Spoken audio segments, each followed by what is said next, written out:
Perfect ಆಗೋ ಥರ ಈ ತೊಗರಿಬೇಳೆ ಒಬ್ಬಟ್ಟು ಇಷ್ಟು ಈಸಿ ಅಂತ ನೀವು ನಂಬಂಗಿಲ್ಲ, ಅಷ್ಟು ಈಸಿ ಐತಿ. ಒಬ್ಬಟ್ಟು ಮಾಡೋಕ್ಕೆ ತುಂಬ ಕಷ್ಟ ಅಂತ ನಿಮಗೆ ಅನಿಸ್ತಾ ಇದೆಯಾ? ಹಿಟ್ಟು ಹರಿದು ಹೋಗತ್ತಾ, ಒಳಗಿನ ಹೂರಣ ಹೊರಗೆ ಬರುತ್ತಾ? ಹಾಗಾದರೆ ಈ ಟ್ರಿಕ್ನ ನೀವು ಕೂಡ ಯೂಸ್ ಮಾಡಿ ನೋಡಿರಿ. 100% ನಿಮ್ಮ ಹೋಳಿಗೆ ಪರ್ಫೆಕ್ಟಾಗಿ ಬರ್ತೈತಿ. ಇವತ್ತು ನಾನು ನಿಮಗೆ ಒಂದು ಸೀಕ್ರೆಟ್ ಟ್ರಿಕ್ನ ಹೇಳ್ತೀನಿ, ಬನ್ನಿ ಸ್ಟಾರ್ಟ್ ಮಾಡೋಣ.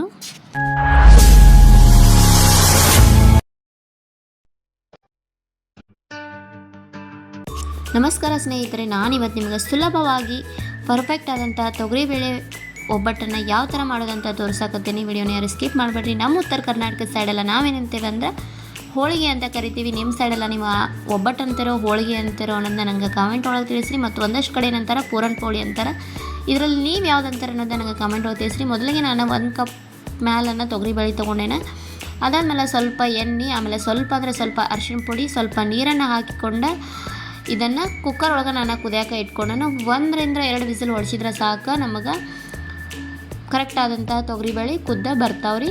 ಇದಾದ್ಮೇಲೆ ನಾನು ತೊಗರಿಬೇಳೆ ಕುದಿಯೋಕೇನೋ ಇಟ್ಕೊಂಡು ಇದಾದ್ಮೇಲೆ ನಾನು ಏನು ಮಾಡಕತ್ತೇನಂದ್ರೆ ಕನಕ ಮಾಡ್ಕೋಬೇಕಲ್ವ, ಅಂದರೆ ಹಿಟ್ಟನ್ನು ನಾವು ಚೆನ್ನಾಗಿ ನಾದ್ಕೋಬೇಕಾಗ್ತೈತಿ. ಚಪಾತಿ ಹಿಟ್ಟು ಕಲಿಸ್ತಾವಲ್ಲ ಆ ಥರ ಅಲ್ಲ, ಇದಕ್ಕೆ ಬೇರೆ ಥರನ ಹಿಟ್ಟನ್ನು ನಾವು ಕಲಿಸ್ಕೋಬೇಕಾಗ್ತೈತಿ.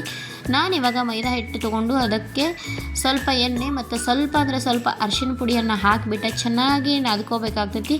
ಫಸ್ಟ್ ಅರಿಶಿಣ ಪುಡಿ ಎಣ್ಣೆನ ಚೆನ್ನಾಗಿ ಮಿಕ್ಸ್ ಮಾಡ್ಕೋಬೇಕ್ರಿ. ಇದಾದ್ಮೇಲೆ ನಾವೇನು ಮಾಡ್ಬೇಕಂದ್ರೆ ಹಿಟ್ಟನ್ನು ಚೆನ್ನಾಗಿ ಫುಲ್ ಹದ ಬರೋ ಥರ ನಾದ್ಕೋಬೇಕು. ಯಾವ ಥರ ಅಂತಂದರೆ ಈ ಕಡೆ ತೆಳ್ಳಗನೂ ಅಲ್ಲ ಮತ್ತು ಈ ಕಡೆ ಗಟ್ಟಿನೂ ಅಲ್ಲ, ಆ ಥರ ನಾವು ನೋಡ್ಕೊಂಡು ನಾದ್ಕೋಬೇಕಾಗ್ತೈತಿ. ಇವಾಗ ನಾನು ಸ್ವಲ್ಪ ನೀರನ್ನು ಹಾಕಿಕೊಂಡು ಹಿಟ್ಟನ್ನು ನಾದ್ಕೊಳಕತ್ತೇನೆ. ನೀವು ತೊಗರಿಬೇಳೆ ಹೋಳಿಗೆನ ಯಾವಾಗಾದರೂ ಟ್ರೈ ಮಾಡಿದ್ರಾ ಅಥವಾ ಇಲ್ವಾ ಅನ್ನೋದನ್ನ ನನಗೆ ಕಮೆಂಟ್ ನೋಡಿ ತಿಳಿಸ್ರಿ. ಟ್ರೈ ಮಾಡಿಲ್ಲ ಅಂದರೆ ನೀವು ಒಂದು ಸಲ ಈ ಥರ ಟ್ರಿಕ್ಸ್ನ ಯೂಸ್ ಮಾಡಿ ಟ್ರೈ ಮಾಡಿ ನೋಡಿರಿ. 100% ಪರ್ಫೆಕ್ಟ್ ಆಗಿರ್ತೈತಿ. ಬಾಯಾಗಿಟ್ಟರೆ ಇಷ್ಟು ಸಾಫ್ಟ್ ಇರ್ತೈತಿ, ಹೇಳೋಕ್ಕಂಗಿಲ್ಲ, ಅಷ್ಟು ಸಾಫ್ಟ್ ಆದಂಥ ತೊಗರಿಬೇಳೆ ಹೋಳಿಗೆನ ನೀವು ಕೂಡ ಮನೆಯಲ್ಲಿ ಒಂದು ಸಲ ಟ್ರೈ ಮಾಡಿ ನೋಡಿರಿ. ನಮ್ಮ ಉತ್ತರ ಕರ್ನಾಟಕ ಸೈಡೆಲ್ಲ ನಾವು ಏನು ಮಾಡ್ತೇವಪ್ಪ ಅಂದರೆ ಯಾವುದೇ ಹಬ್ಬ ಬರಲಿ ಏನೇ ಬರಲಿ ಕಂಪಲ್ಸರಿ ನಮ್ಮ ಸೈಡ್ ಅಂತೂ ಹೋಳಿಗೆ ಇದ್ದೇ ಇರ್ತೈತಿ, ಒಬ್ಬಟ್ಟು ಮಾಡೇ ಮಾಡ್ತೀವಿ. ಆದರೆ ನಾವು ಕಡಲೆಬೇಳೆ ಹೋಳಿಗೆನ ಮಾಡಿರ್ತೀವಿ. ಇವತ್ತು ನಾ ಏನು ಮಾಡಕತ್ತೇನೆ ಅಂದರೆ ತೊಗರಿಬೇಳೆ ಹೋಳಿಗೆನ ಮಾಡಕತ್ತೇನೆ.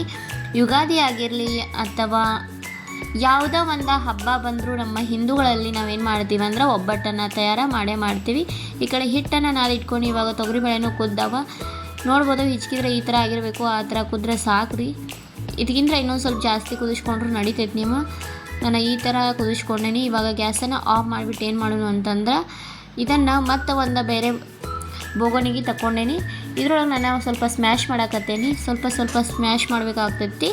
ಸ್ಮ್ಯಾಶ್ ಮಾಡಿದ್ಮೇಲೆ ನಾವು ಇದಕ್ಕೆ ಏನೇನು ಸೇರಿಸ್ಕೋಬೇಕಂತ ನಿಮ್ಗೆ ಇವಾಗ ತೋರಿಸ್ತೇನೆ ರೀ.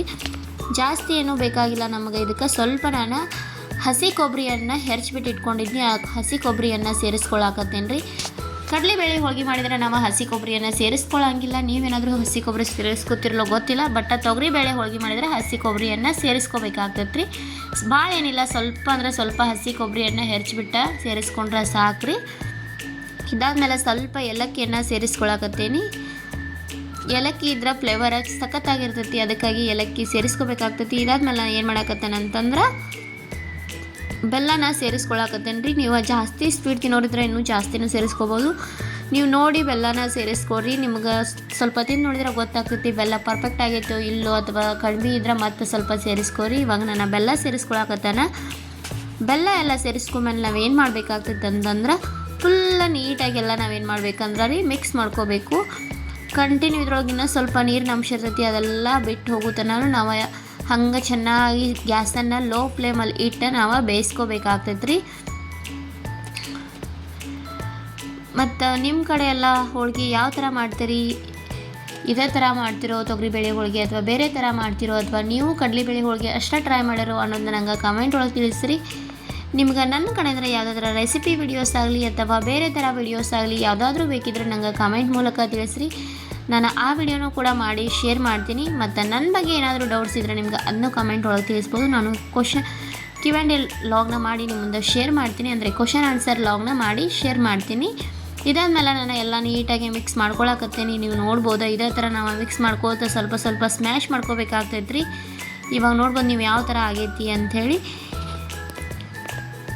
ಅಂದರೆ ಸ್ವಲ್ಪ ಬೆಲ್ಲನೂ ಅದು ಆನ ಥರ ಆಗ್ತೈತಿ. ಇದಾದಮೇಲೆ ನೋಡ್ಬೋದು ನೀವು ಇವಾಗ ನೀರಿನ ಅಂಶ ಎಲ್ಲನೂ ಹೋಗಿ ಗಟ್ಟಿ ಆಗೈತಿ. ಇವಾಗ ಇದನ್ನು ಗ್ಯಾಸನ್ನು ಆಫ್ ಮಾಡಿಬಿಟ್ಟು ನಾವು ಏನು ಮಾಡೋಣ ಅಂತಂದ್ರೆ ಮಿಕ್ಸಿ ಜಾರ್ ಒಳಗೆ ಹಾಕಿ ಮಿಕ್ಸರ್ ಮಾಡ್ಕೊಂಬರೋಣ್ರಿ. ನಿಮ್ಮ ಹತ್ರ ಏನಾದ್ರೆ ಹೂರ್ಣ ಅರಿಯೋದ ನಮ್ಮ ಉತ್ತರ ಕರ್ನಾಟಕ ಸೈಡ್ ಸಿಗ್ತಾವ್ರಿ.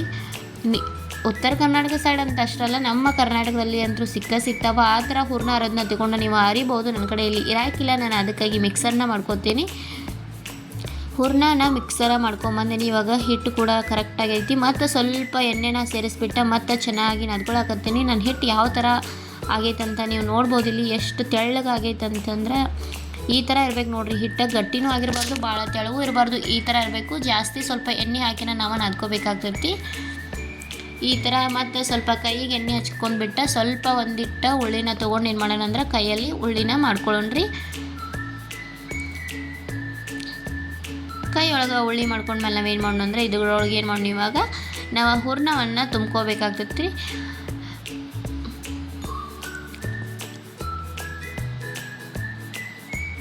ಸ್ವಲ್ಪ ನೋಡಿ ಹೂರ್ಣನ ತೊಗೊಂಡು ಇದ್ರೊಳಗೆ ನಾವು ಫಿಲ್ ಮಾಡ್ಬೇಕು ಅಂದ್ರೆ ತುಂಬಬೇಕಾಗ್ತೈತಿ.